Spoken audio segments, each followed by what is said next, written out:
Hello friends! Today I'm going to do a Linocut printmaking tutorial. I'm going to show you how to make your very own block print, and I'll go through the whole process from design all the way to final print. I did have to break this tutorial up into 3 parts, so this video is going to be part 1, where I covered the design and all of the materials you'll need for this whole process. If you follow this tutorial, I would really love to see what you make, so please post your work to Instagram and tag me at Smish Studio. If you do have any questions, then post them in the comments down below. Printmaking can be kind of challenging, so don't get frustrated if you mess up one little detail or something. Just keep trying, and the more you do printmaking, the easier it will get. Let's get started. So here's a list of all the materials. First, you will need some newsprint, whatever size you want to grab, as well as a piece of glass or plastic. Something from an old picture frame works too. And some tracing paper. You'll need some printmaking paper. I use mulberry paper. You can also get a pad of printmaking paper. This one's pretty good. Don't forget your ruler and some tape. Always need those, some Sharpies and pencils, and a spoon, or you could also get a Baron. These will be used for printmaking. You don't need both. For inking, you could use a putty knife or a palette knife. Don't forget your Linocut block. That's essential. You'll also need some ink, just some black ink, whatever you can find at your local art store or online. You'll need a brayer, whatever size you want. This is just what I have. And you'll need a Linocut tool. This one's from Speedball. It's pretty good. And this one's optional, but a 40 grit sanding block, it could be helpful, but not necessary. In the description box below, I'll have a list and some links to all of these materials.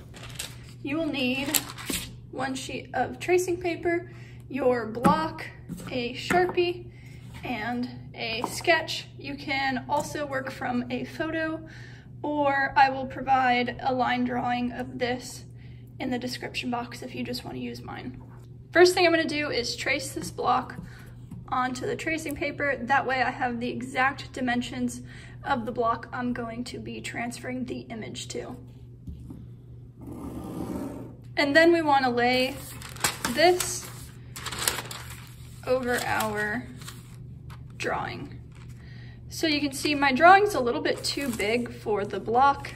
I could go into Photoshop or something and resize it, but I think it'll be fine if I just transfer what fits on the block.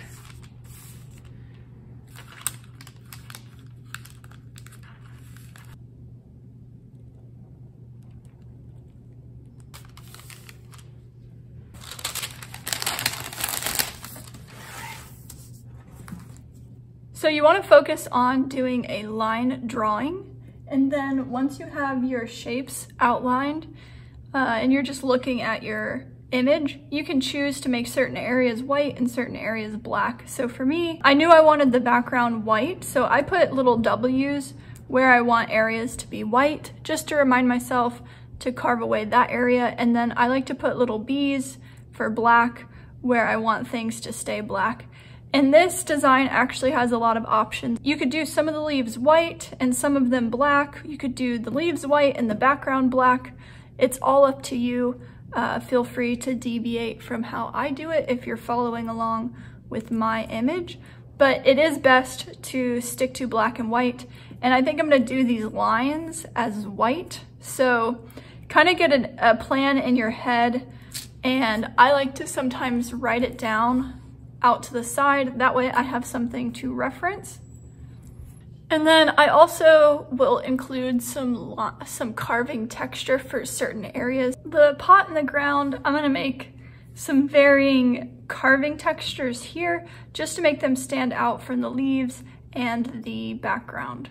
All right, now we are ready to transfer this image to our block, and that is all for part 1. Part 2 in this tutorial series will have block prep and transferring the image to the block and carving in it. So stay tuned for that one. Make sure you subscribe and turn your notifications on so you can catch my next tutorial video. Don't forget to post your final print to Instagram and tag me at Smish Studios so I can see what you create. I really want to see how this tutorial goes for everyone who follows it. And I guess that's it, so I'll see you in part 2. Bye.